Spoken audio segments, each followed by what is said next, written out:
बम्बई में विद्यार्थी जीवन। तो हेलो फ्रेंड्स, कैसे हो आप सब लोग। उम्मीद करती हूँ सभी लोग अच्छे होंगे। तो फ्रेंड्स, भीवा जैसे जैसे आगे की कक्षा में पहुँचने लगा वैसे वैसे उसका सनकी और उद्दंड स्वभाव धीरे धीरे कम होने लगा।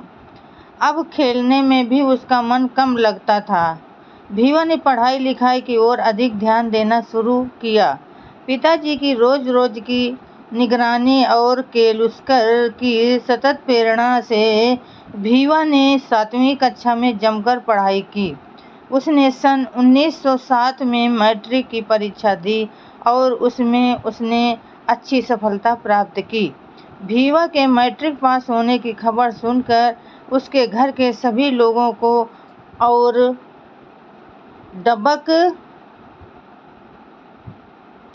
चाल के इर्द गिर्द रहने वाले सभी लोगों को बड़ी खुशी हुई।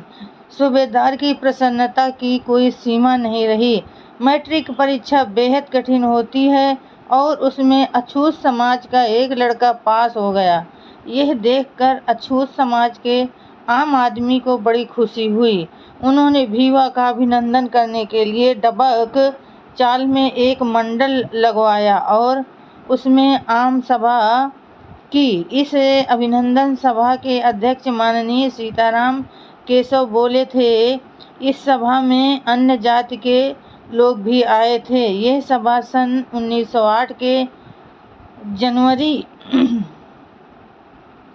माह में संपन्न हुई थी। सभा में वक्ताओं ने अभिनंदन भाषण कर इस प्रकार के उद्गार व्यक्त किए कि जैसे लड़के ने विश्वविद्यालय की पढ़ाई कर बीए की उपाधि प्राप्त की हो।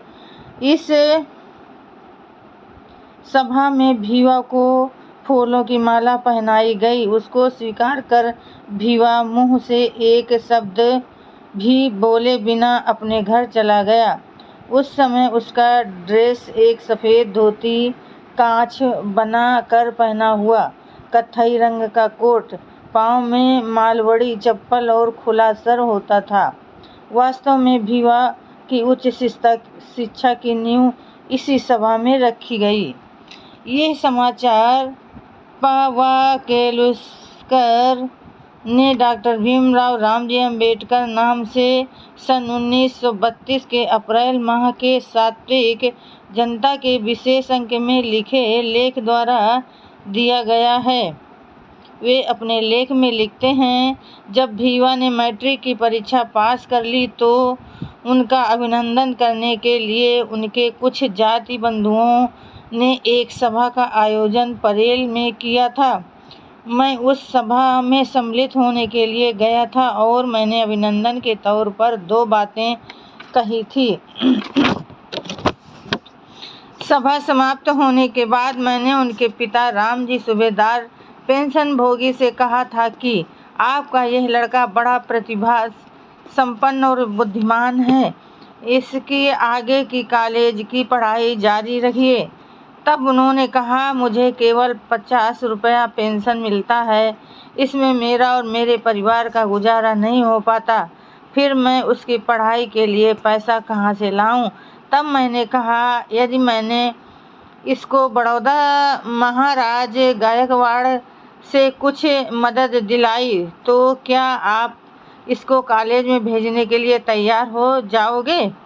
सूबेदार की स्वीकृति मिलने के बाद ही मैं भीमराव को साफ सुथरे कपड़े पहनाकर महाराजा से मुलाकात करवाने के लिए ले गया।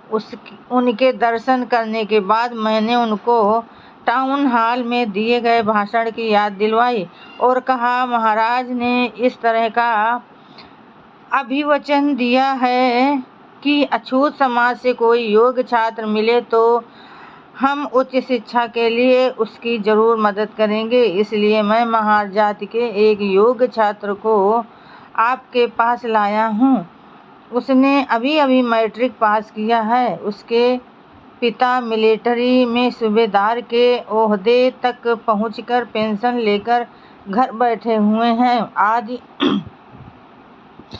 यदि आपकी आज्ञा हो तो मैं उसको आपके दर्शन दर्शनार्थ ला सकता हूँ। इस बात से महाराज काफ़ी संतुष्ट हुए और उन्होंने मुझे उसको लाने की अनुमति दे दी। मैंने भीमराव को महाराज के सामने ले जाकर खड़ा कर दिया। उस समय इंदु प्रकाश प्रिंटिंग प्रेस के मालिक दामोदर सेठ यंदे भी वहीं उपस्थित थे। महाराज ने भीमराव से कुछ प्रश्न किए। उसने भीवा से सही उत्तर दिए। उन प्रश्नों को सुनकर महाराज खुश हुए और कॉलेज में जाकर उच्च शिक्षा प्राप्त करने के लिए प्रतिमाह 25 रुपए की छात्रवृत्ति देने का तुरंत वचन दिया। 3 जनवरी 1908 को